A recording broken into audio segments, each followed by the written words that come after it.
Hey, well done for completing yet another module. Now, I want to talk to you about something that I find helps me with motivation.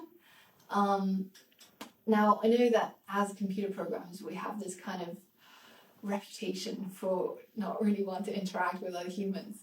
But, that doesn't have to be true, right? And we can, in fact, interact with other humans, like, say, in a library where, like, everybody's doing their own thing and you don't have to talk to anybody.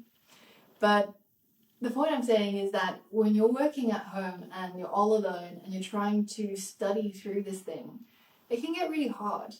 But if you're in a place where everybody else is working and you look up and you look at the intenseness to which everybody's working, it makes you want to work hard as well.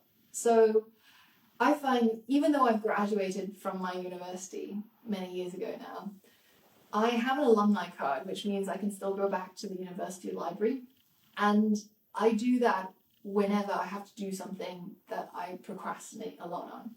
So if I have to do something difficult and when I'm at home, I just, keep passing it over. When I'm at work, I just can't really do it.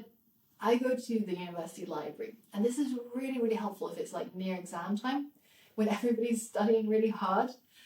It's like, you feel inspired to work hard because if you're kind of twiddling your thumbs while everybody else is studying really hard, you feel kind of silly, right?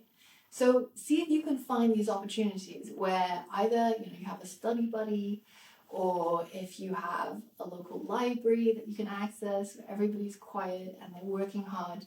See if you can try to use that to increase your own level of motivation and see if that helps you get further.